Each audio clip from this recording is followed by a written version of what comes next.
Abrimos hoy el programa con el capítulo político y hoy van a conocer ustedes al candidato por Unión, Progreso y Democracia, UPyD, al Senado por Navarra, el profesor pamplonés Ernesto Arellano. A partir de hoy, como les comentábamos al principio, tendremos la oportunidad de conocer a todas las personas que pretenden representar a Navarra en la Cámara Baja. Ernesto Arellano, bienvenido, buenas tardes. Hola, buenas tardes, Amaya. Gracias por acompañarnos. ¿Cómo va la campaña?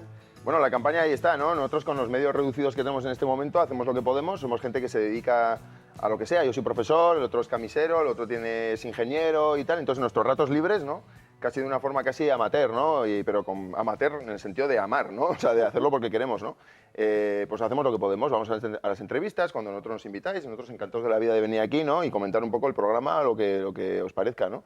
Y realmente somos políticos aficionados en el sentido que no somos profesionales, pero con mucha afición, ¿no? Y nos encanta la política, nos encanta hablar de política y participar en los debates o lo que sea y un poco transmitir el mensaje de UPyD, ¿no? Que es lo que nos gusta, ¿no? Ernesto, tuviste la oportunidad de ver el debate televisivo. Pues no lo vi. No sé si me perdí algo muy importante, sé que Sánchez salió vapuleado, ¿no? Eso es lo que he oído, pero no lo pude ver. Estaba de vacaciones, estaba en el extranjero, justamente vine ayer y no lo pude ver. De todas maneras, y hablando un poco de los debates o de la campaña, ¿no? Tengo que decir, por supuesto, desde mi punto de vista, desde UPyD, ¿no? Que UPyD a nivel nacional, ¿no? Se está incumpliendo la normativa electoral, hablo de la ley. No quiero decir que nos traten ni mejor ni peor que nadie, ¿no? Sino que se incumple la normativa electoral. De hecho, Andrés Herzog, lo que sí supe del debate es que Andrés Herzog fue a las puertas, nuestro candidato al Congreso en Madrid, número 1, fue a las puertas de Televisión Española, no sé si viste, estuvo en las puertas para reclamar que se estaba incumpliendo la ley electoral en un canal público y que no estaban siendo invitados a un debate ni ellos, ni nosotros, ni Izquierda Unida, que con grupo parlamentario no estaban siendo invitados a ese debate y sin embargo sí estaban siendo invitados Ciudadanos y Podemos, como partidos emergentes. No tienen ninguna representación en el Parlamento. Eso vulnera la ley electoral. Pero bueno, en España se vulneran constantemente las leyes y no pasa nunca nada. Y nadie es responsable, ¿no? Pero una televisión no pública puede llevar a cabo. Sí, una televisión no pública tiene que llevar otros criterios, es verdad que también está ajustado a otros criterios distintos, que sí que tiene que hablar de proporcionalidad en la información, de por supuesto que haya difusión de todas las voces, etcétera, pero cuidado, un canal público ya es una cosa que incluso le aprieta realmente la ley, la LOREG, que es la ley que ordena el reglamento electoral. Bueno, UPyD plantea la supresión de la Cámara Baja, la supresión del Senado. Correcto. Entonces, no sé si somos el único ¿cómo partido, hay un candidato al Senado? Bueno, mira, Amaya, porque nosotros somos un partido institucional. Entonces nosotros, por supuesto, mientras la institución del Senado exista, nosotros nos presentamos al Senado. Y por supuesto que yo me presente al Senado aquí, quiere decir que queremos que haya un candidato y nosotros respetamos el ordenamiento tal y como hay. O sea, es decir, ahora mismo hay un Senado y nosotros presentamos una candidatura al Senado. A nivel nacional, por ejemplo, nuestro cabeza al Senado es Sabater, ¿no? Ahora bien, nosotros es verdad que nosotros pensamos que el Senado no ha cumplido su función, que el Senado es un fraude, tal como funciona hoy en día, que no sirve absolutamente para nada, ¿no? Y que realmente debería suprimirse porque cuesta 55 millones de euros al ciudadano. Yo el otro día pero no por el costo, ¿no? El otro día le pregunté a un compañero de trabajo, le digo, Juan Antonio, no sé si me está viendo, le saludo a Juan Antonio, ¿no? Le decía, Juan Antonio, ¿para qué sirve el Senado? Y entonces se volvió y me dijo con mucha gracia, me dijo, creo que los cubatas valen la mitad. O sea, eso es todo lo que sabía del Senado. Sí, pero entonces por lógica no tendrían que presentarse a la Cámara Baja, ¿no? Sí, pero nosotros nos presentamos porque es una institución que existe ahora. Porque existe. Nosotros, exactamente, existe la Cámara Baja, nosotros nos presentamos. Si nosotros tenemos presencia en la Cámara Baja, nosotros intentaremos que funcione de la forma más parecida posible a lo que se supone que en la Constitución pone, que es un órgano de representación territorial. Y nosotros queremos eso, pero es que eso ha sido manifiestamente incumplido. Entonces, como vemos que es un órgano que no sirve para nada, entonces nosotros pedimos que se suprima y que se ahorre ese dinero. Y luego, otra cosa por lo que los ciudadanos conocen el Senado es por el tema de los pinganillos, ¿no? Entonces era muy gracioso que Chávez y Montilla, uno de Sevilla, otro de Córdoba, tenían un pinganillo mientras uno hablaba el catalán, el otro se ponía el pinganillo para escucharlo. O sea, una cosa más absurda no puede haber, ¿no? Porque este país es así, es el choteo permanente, ¿no? Y entonces, bueno, pues eso ha servido para eso, para que la gente se ría mucho del Senado. Luego el tema del jacuzzi, o sea, eso es todo lo que la gente sabe del Senado. Bueno, pero que quizá, claro, son las anécdotas que salen de la Cámara Baja, ¿no? De los 265 senadores que existen y del dinero que supone. Sí, pero sobre todo por eso y luego porque realmente no cumple su función, ¿eh? O sea, ya está, no por el dinero que cuesta. El dinero que cuesta da igual si realmente cumple su función. Me da igual el Parlamento, me da igual lo que cueste si realmente cumple su función. El problema es que está costando ese dinero y no está sirviendo de nada. Ese es el asunto, ¿no? Otra de las posibilidades que aparecen en el programa de UPyD en cuanto a supresión de algunas instituciones o de algunas figuras es la desaparición de la figura del aforado. Es decir, que los representantes públicos sean juzgados como ciudadanos de a pie. Por el juez común, como tiene que ser. Además, eso, por supuesto, en cierto momento cuando se aprobó podía tener cierto sentido, en un momento en la transición en que había mucha tensión política y realmente la gente pues, igual podía tener mucho miedo a entrar en política. Bueno, pero es que estamos en un momento que eso ya ha pasado mejor vida y evidentemente cualquier político tiene que ser juzgado por el juez común, por el juez que le corresponde, su juez natural, y no por el Supremo en una Cámara elegida a su vez por los políticos. Entonces al final los políticos eligen a los jueces que juzgan a los políticos. La trampa está hecha y de hecho es que hay tantos ejemplos que evidentemente nos demuestran que eso se ha hecho mal, que eso es lo que hay, ¿no? Eso es lo que tenemos. Entonces, claro, eso por supuesto hay que Cambios también eliminar. en la elección del Consejo General del Poder Judicial, También, del Tribunal también. Constitucional. Claro, para despolitizarlo, ¿no? Fue muy... bueno, Amaya, ¿no? Haciendo un poco de memoria, por ejemplo, Gallardón, ¿no? Gallardón cuando fue ministro, lo primero que dijo fue hay que terminar con el obsceno espectáculo de los políticos controlando el Consejo del Poder Judicial, ¿no? Ese fue su primer discurso, ¿no? Y vamos a acabar con esto. Y al final lo que hicieron fue repartirse todavía más puestos de los que había, ¿no? Y el único partido que se negó, por supuesto, a entrar al Consejo General del Poder Judicial fue UPyD. Pero bueno, esta es la realidad del asunto, ¿no? Luego, esto no tiene tanta publicidad, no tenemos tantos medios para decirlo, pero bueno.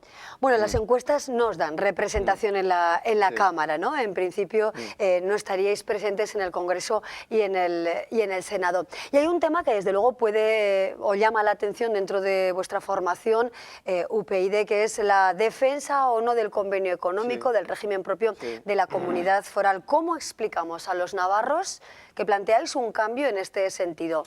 Bueno, a ver, yo por ejemplo, yo soy profesora, Maya, ¿no? Como sabes. Entonces yo, por ejemplo, a la gente que me está viendo, por supuesto hay que decir que consideramos en UPyD que es un privilegio, ¿no? Nosotros, por supuesto, estaremos encantados de que alguien nos demuestre con números y datos de que no lo es y que nos lo demuestre, ¿no? Ahora, hay estudios independientes de gente como la Fundación Jiménez Abad, que ha hecho un estudio muy sesudo y al final, y me perdonen los televidentes, ¿no?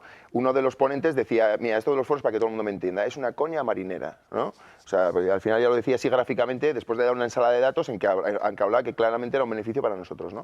Entonces, ¿cómo decirlo? Decirlo, bueno, a ver, si los padres que me estén viendo, gente honrada, gente trabajadora, gente que cumple con sus deberes, que paga impuestos, ¿le enseñaría a sus hijos que es bueno colarse? Le diría, hijo mío, es bueno colarte porque tú tienes un privilegio porque eres mi hijo, ¿entiendes? Entonces tú te cuelas y entonces tú tienes derecho a pasar delante de los demás, ¿no? ¿Por qué, papá? Porque sí, porque te lo digo yo porque tienes un privilegio. Entonces, eso que sería inaceptable en la vida normal, ¿no? O que mucha gente no lo aceptaría y lo vería como una cosa ofensiva, ¿no? Sin embargo, sí pasa con los fueros, porque en los fueros ya se mezcla con el convenio económico, perdón, que no son todos los fueros, sino solamente es la parte del dinero, ¿no? Sí pasa con el convenio económico, que es un privilegio económico que permite que los navarros estemos sobrefinanciados por habitante en aproximadamente unos 2.000 euros, ¿eh? No me acuerdo bien de los datos, pero viene a ser una cosa así. ¿Eso qué quiere decir? Que tenemos mejores carreteras, mejores infraestructuras, que luego se gastan en la Barra Arena, se gastan en hacer 2 aeropuertos, que no sé, bueno, en hacer un otro aeropuerto que se dilapida el dinero, eso es otro tema, ¿no? Porque se podría tener mucho más dinero y utilizarlo muy bien, o sea, de acuerdo, pero eso es otro tema. La cosa es que estamos sobrefinanciados y eso es una injusticia con los habitantes de Jaén, de Córdoba, de Madrid, pero ese discurso etcétera. cala en Navarra. Hasta los huesos, cala. No, evidentemente es nuestro gran problema, ¿no? Hay compañeros, por ejemplo, que cuando nos piden hablar, nuestro gran problema, nuestro gran caballo de batalla, ¿no? Porque evidentemente es lo que siempre la gente nos pregunta y lo que siempre considera que al hablar de estas cosas estamos cavando nuestra propia tumba, ¿no? Pero es que nosotros tenemos que decir la verdad, tenemos que decir lo que es justo, ¿no? Entonces, no puede haber un país en que haya un privilegio fiscal de unos territorios sobre otros, que aquí pasa con el País Vasco y con Navarra, ¿no? Y es muy curioso que, por ejemplo, el propio Partido Popular, que por ejemplo, en el País Vasco con Navarra defiende... Es una homogenización Sí, pero por ejemplo... ¿a la baja o a la alta? No es que todo el mundo participe en la caja común. Es decir, tú y yo pagamos impuestos por nuestro trabajo. Y eso va a la caja común. Entonces, como estamos en un sistema solidario, los que tienen más dinero aportan más para los que tienen menos, no para los territorios. No pagan impuestos los territorios. Navarra no paga impuestos, pagamos los navarros territorios. Lo que pasa es que aquí, al llegarse a un acuerdo entre Navarra y el Estado, lo que pasa es que al final lo que ocurre es que el gobierno de Navarra tiene muchos más recursos por habitante para funcionar. ¿Y eso no es positivo? Por supuesto que no, porque es injusto, porque es claramente injusto, porque al final lo que estamos siendo es subvencionados indirectamente por el resto de España. O sea, el resto de España, como no recibe lo que tiene que recibir de Navarra, lo que está haciendo es indirectamente subvencionarnos a nosotros para que vivamos mejor, ¿no? Entonces, ¿qué relación fiscal tiene que haber entre Navarra y el Estado desde vuestro punto de vista? Como una provincia más. O sea, ya está, simplemente es un territorio... O sea, a ver... puede recoger los impuestos, pero los impuestos tienen que estar en una hacienda común en Madrid, que es donde tienen que estar, y entonces ahí luego esa hacienda común luego reparte esos impuestos y los va poniendo allá donde corresponde, ¿no? Pero es que te vuelvo a repetir que somos los ciudadanos los que pagamos los impuestos, que no son los territorios. Esto se equivoca mucho, ¿no? Los territorios no tienen ningún derecho, Navarra no tiene derechos, los navarros tenemos derechos. Entonces, en Navarra no pasa nada, o sea, Navarra no es una entelequia, evidentemente es una provincia y está con su historia y tal, ¿no? Pero me refiero que estamos aquí ciudadanos navarros, que somos los que pagamos impuestos, y yo quiero pagar los mismos impuestos y no colarme, igual que uno de Madrid, igual que uno de Jaén, los que me corresponden y que luego sean gestionados igualitariamente por el Estado, ¿no? Más, Para no tener ninguna ventaja. Y planteáis también la supresión de diputaciones, Bueno, por supuesto. Agrupar algunos Ayuntamientos municipios, de más de 20.000 habitantes. Si nos fijamos en Navarra, ¿qué tipo de configuración de reforma, ¿no? y estrechamiento de la administración se plantea? Sí. Bueno, es lo mismo, ¿no? Lo que tú dices. O sea, yo lo que te puedo ampliar un poco son los datos, ¿no? Hay que pensar, por ejemplo, los que nos están oyendo, ¿no? Que es tremendo, ¿no? Pero en el gasto, por ejemplo, de duplicidades, de diputaciones, de ayuntamientos, que si se agruparan en agrupaciones de más de 20.000 habitantes, a lo cual habría muchísima resistencia sentimental, como siempre, ¿no? El ahorro para el Estado, por ejemplo, con las diputaciones y tal, sería 22.000 millones de euros al año, 22.000 millones de euros al año, que es una barbaridad de dinero. O sea, que lo dices en euros y ya parece como que no es mucho, porque son 22.000 millones. O sea, con eso es un chorreo de dinero impresionante que se puede hacer muchas cosas, ¿no? Un estudio de los municipios navarros, municipios y concejos, y de qué manera podría quedar el mapa local. No, eso habría que estudiarlo con detalle. O sea, nuestro marco general es ese. Es decir, los ayuntamientos pequeños de menos de 20.000 habitantes se tendrían que fusionar en otros más grandes, ¿no? O, por ejemplo, que los ayuntamientos de los alrededores de Pamplona se entraran en el ayuntamiento de Pamplona, ¿no? Y es simplemente para que haya menos burocracia, para que haya menos gasto en lo que no tiene que haber y al final garantizar que los servicios de los ciudadanos sean buenos, por supuesto. Lo que pasa es que en Navarra hay mucha tendencia que, como decía un histórico dirigente de Batasuna, ¿no? Que decía que campanario y un ayuntamiento, ¿no? Nosotros no, nosotros pensamos que habrá que juntarlos, ¿no? Y gestionarlos de la mejor manera posible para que se pierda la menor cantidad de dinero posible, claro, en el camino, ¿no? Bueno, infraestructuras que están ahora mismo sobre la mesa, ¿no? Podríamos decir, como son el tren de alta velocidad, el canal de Navarra, incluso lo que pagan los regantes por el canal de Navarra en la ribera de nuestra comunidad. ¿Qué postura tiene UPyD, por ejemplo, en cuanto al tren de alta velocidad? Bueno, ¿Hay que impulsarlo? ¿Hay que mantener en calma este proyecto? Bueno, el tren de alta velocidad, como tantas cosas desgraciadamente en este país, se ha convertido en una plataforma de propaganda política, ¿no? Entonces, el tren de alta velocidad al final está subvencionado por todos los españoles y no todo el mundo puede coger el tren de alta velocidad, porque es caro. Entonces hay mucha gente que paga con sus impuestos el tren de alta velocidad y nunca jamás se va a montar en un AVE porque simplemente no tiene dinero para montarse, ¿no? Porque el billete es caro.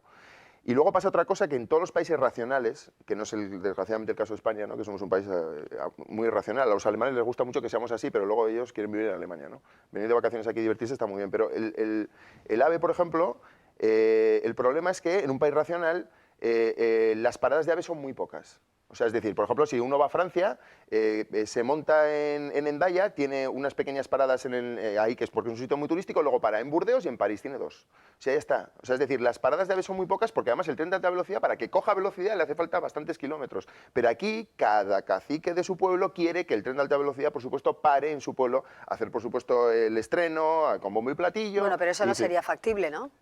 Sí. Ni se está planteando de esa manera. ¿Qué pasa? Que lo que ocurre es que el tren de alta velocidad, es verdad que hay obras que ya están comprometidas, hay cosas que ya se van a hacer. O sea, ¿sería más conveniente que no tuviéramos tren de alta velocidad en Navarra? No, el tren de alta velocidad, por supuesto, sí, que si tiene que pasar por aquí, que pase. O sea, es decir, y además ya hay obras que ya están comprometidas y las obras han empezado a hacerse, ¿no? Ahora, que nos parece de todas maneras un disparate y un dislate cómo se ha montado el AVE en España, ¿no? ¿Eso qué quiere decir? ¿Que ahora vas a desmontar lo que está hecho? No. Ahora, cuidado, las líneas de AVE que no sean rentables habrá que revisarlas, porque hay líneas de AVE que nos están costando un dineral. Al final hay líneas de AVE, hay aves que van prácticamente vacíos, ¿no? Y que cada uno que entra al Estado, a todos, porque eso nos cuesta dinero a todos, que parece que no es nadie, el dinero del Estado es el dinero de todos, nos está costando cada entrada al AVE 300 euros, 400 euros, y eso es una barbaridad, ¿no? Canal de Navarra. Segunda fase del Canal de Navarra, también un proyecto de momento en stand-by, podríamos decir, a la espera de una decisión final con la población de la Ribera o gran parte de la población ribera de Navarra pendiente del desarrollo de esta infraestructura. ¿Vuestra apuesta sería por el Canal de Navarra para un desarrollo superior de buena parte de Navarra? Sí, o sea, si el Canal de Navarra beneficia a la agricultura navarra y a los agricultores navarros, nosotros no tenemos ningún problema, apoyamos la infraestructura y nunca hemos estado en contra, o sea, no nos parece parece una cosa que ha sido muy útil y que ha tenido muchos beneficios, ¿no? Con eso no tenemos ningún problema, por ejemplo, ¿no? Nos parece bien. Apoyáis el asunto. Sí, Bueno, sí, sí. sanidad y educación. También vuestro planteamiento discrepa bastante de los planteamientos de otras De otros formaciones partidos, sí, sí. políticas. Devolver las competencias al Estado. Por ejemplo, devolver las competencias al Estado en sanidad y educación tiene el mismo principio que hemos tenido nosotros siempre, que es la igualdad, ¿no? Por ejemplo, ¿por qué queremos que la educación vuelva al Estado? No para centralizar la educación ni para dar clases de formación nacional, no se trata de eso, ¿no? Sino simplemente para garantizar una cosa muy sencilla, que es que la educación sea de la misma calidad para todo el mundo en todas partes. Y evidentemente eso es algo que ahora no existe para nada. Y por supuesto arrancar también la educación de manos de ciertos caciques y apóstoles locales, ¿no? Que han convertido la educación en una escuela de adoctrinamiento para luego conseguir sus fines, ¿no? Y Cataluña es el caso más claro. Aquí también tenemos lo nuestro en ciertos centros educativos, en algunos centros educativos, en algunas Ikastolas, en algunos centros educativos de euskera, también ha pasado eso, desgraciadamente, y eso está a la luz de todo el mundo que lo quiera ver, pero en Cataluña se ha llegado a un extremo brutal, ¿no? Entonces, el que al final la educación se convierta en adoctrinamiento, pues nos parece una cosa absolutamente deleznable, y nosotros lo denunciamos, y nosotros queremos que eso no sea así, porque nosotros queremos formar ciudadanos y no súbditos de ningún ¿Considera que hay rayezuelo de adoctrinamiento, por taifas, ejemplo, ¿no? en estos centros citados, en las Ikastolas en Navarra? Sí, y en algunas Ikastolas en Navarra, por supuesto que se ha dado un adoctrinamiento político a los alumnos, bueno, y nosotros no tenemos ningún problema en decirlo, ¿no? Y entonces lo que pasa es que, bueno, que como es lo políticamente correcto es no decirlo, pues nadie lo dice, nosotros lo decimos, yo no tengo ningún problema en decirlo, ¿no? Y que en algunos libros de texto se miente sistemáticamente a los alumnos y les crea un ideario de una gran Euskal Herria que jamás ha existido, y se les miente hablándoles de una unidad política, tal vez política, entre los territorios que nunca jamás ha existido, que nunca jamás ha sido, ¿no? Y bueno, ya está. Entonces, eso a los niños evidentemente les cala muy hondo, ¿no? Porque lo sentimental es mucho más fácil que cale en la gente que lo racional. Bueno, ahora desde luego en materia educativa, y además usted es profesor, en el debate político está la defensa o no del PAI, la moratoria o no del PAI, y bueno, muchos colegios que se muestran críticos, ¿no? Con esta medida que está planteando el consejero de Educación, José Luis Mendoza, y el gobierno de Navarra. ¿Qué planteamiento tiene UPyD en este sentido? ¿Qué reflexión evidentemente tiene? la reflexión lo que puede hacer el señor Mendoza, y yo creo que es, bueno, el señor Mendoza lo que hace es evidentemente defender los intereses de su agrupación, ¿no? De partidos, y claro, ellos siempre van a tender a establecer en la mayor medida que puedan un enaltecimiento del euskera, y si eso tiene que ser en contra del inglés, pues les da absolutamente lo mismo, ¿no? Nosotros somos, por supuesto, favorables al PAI, pero somos favorables al PAI simplemente por las oportunidades que dan los alumnos, ¿no? O sea, los alumnos en un mundo global, pues evidentemente cuanto más aprendan inglés, muchísimo mejor, y cuanto antes empiece mejor.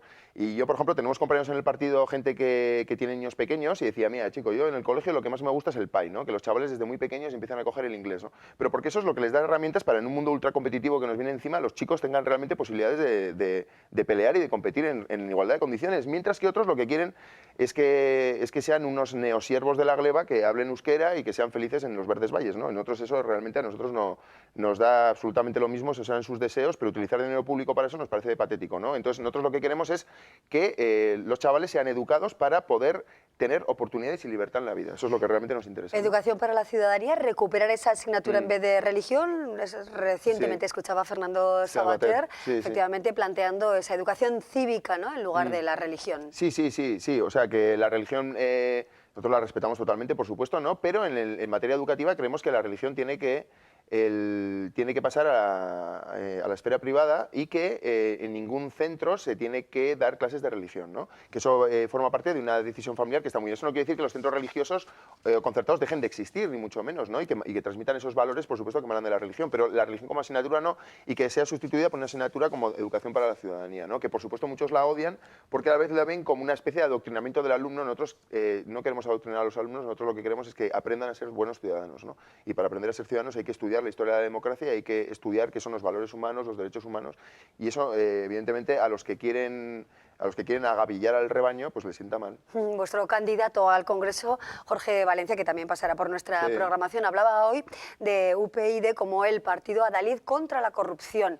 ¿Cuáles son los planteamientos que lleváis a estas elecciones generales en contra de Voy a decir lo que siempre me gusta decir este tipo me de encanta prácticas? que me hagas esta pregunta, Maya, porque el tema de la corrupción evidentemente ha sido siempre nuestro gran caballo de batalla, y yo creo que es lo que más problemas nos ha creado con lo que digamos es el gran sistema, ¿no? El macrosistema. ¿Por qué? Porque de esto lo que hay que hablar es no decimos lo que vamos a hacer, decimos lo que hemos hecho. A ver, UPyD ha puesto en el juzgado ante el juez a gente como Rodrigo Rato, a gente como Miguel Blesa, gente que han tenido absolutamente el poder, no solamente político, sino económico, y que han formado parte de esta gran construcción del capitalismo de amiguetes y tal, ¿no? Y entonces eso, evidentemente, nos lo quieren hacer pagar caro. Y como hay conexiones entre política, economía y medios de comunicación, pues luego los medios de comunicación tienden a eclipsarnos, ¿no? Y hacernos pagar el terrible delito de haber señalado y haber tenido el arrojo y la valentía, tema este en el que ha llevado Andrés Herzog, sobre todo el tema de abogados, ¿no? O sea, yo sí le admiro mucho a Andrés, sobre todo es por eso, ¿no? Entre otras cosas, porque él ha sido el que ha llevado todo el tema de la denuncia de Bankia, por ejemplo, ¿no?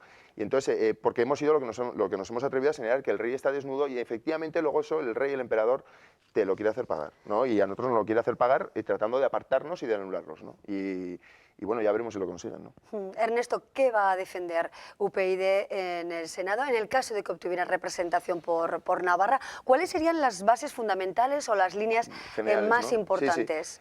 Hombre, me encantaría que esta pregunta te la contestara Sabater, ¿no? Solamente porque te lo diga con más enjundia que yo, ¿no? Pero ya que no está él, mira, desde luego lo que sí que nos gustaría, en la Constitución aparece que, aunque no muy desarrollado, que el Senado tiene que ser la Cámara de Representación Territorial, ¿no?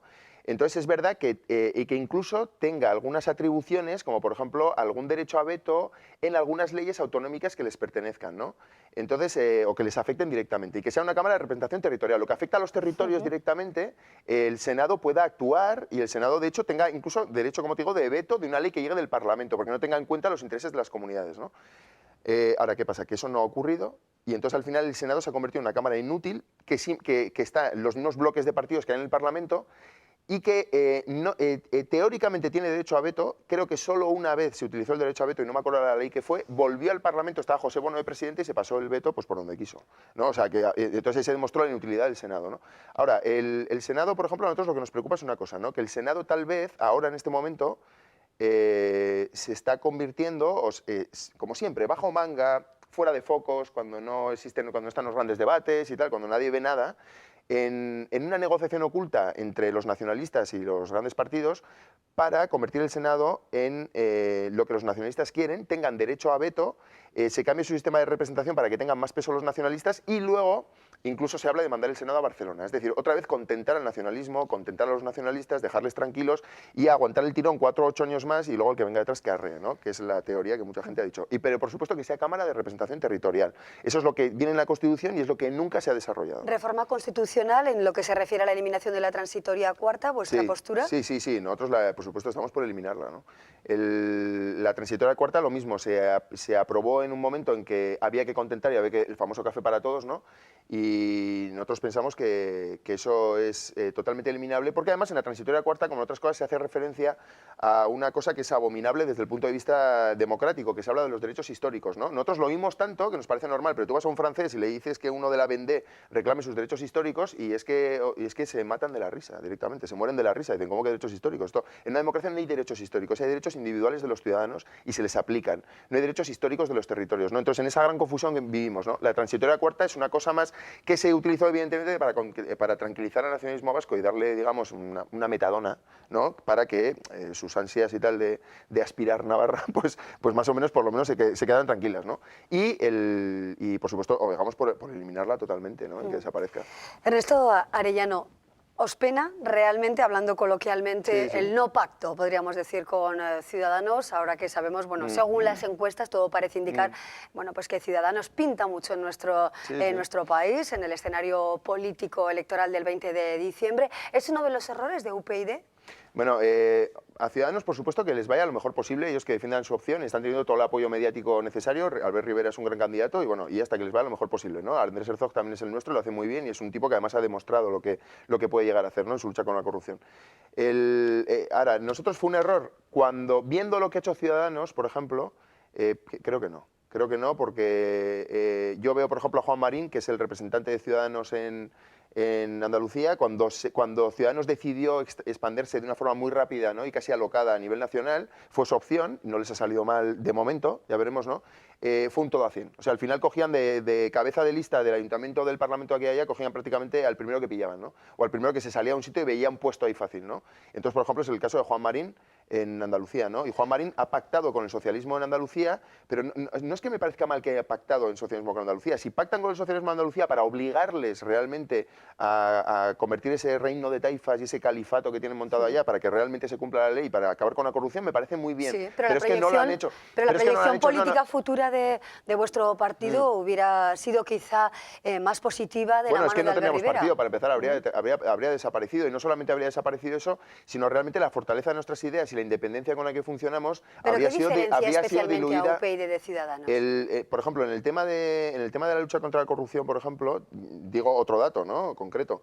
En Cataluña, que por ejemplo Ciudadanos sí que hizo una gran labor de lucha y de denuncia del nacionalismo, en 8 años que estuvieron en el Parlamento catalán jamás hubo ninguna denuncia ni ninguna presentación ante los tribunales, como si ha hecho UPyD, porque UPyD va a los tribunales porque la política al final ves que las puertas se te cierran, entonces vas a los tribunales a denunciarlo, ¿no? Y a tratar de hacer justicia con el dinero de los ciudadanos, que es el que nos pagan a nosotros, ¿no?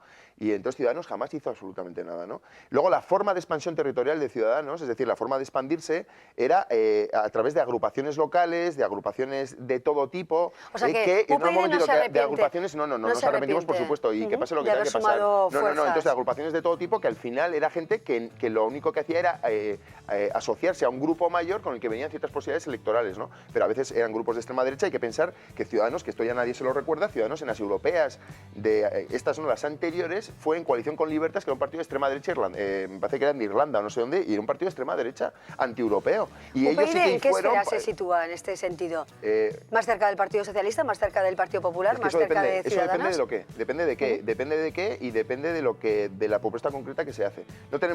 No somos un bloque ideológico que decimos nosotros somos así y tal. Nosotros decimos lo que pensamos. Ahora, luego si hay que hacer una ley y hay que ponerse de acuerdo con la gente, plantearemos racionalmente el asunto para tratar de llegar a un acuerdo con la gente y da igual que sea el PP, que el PSOE, eso nos da lo mismo absolutamente, ¿no?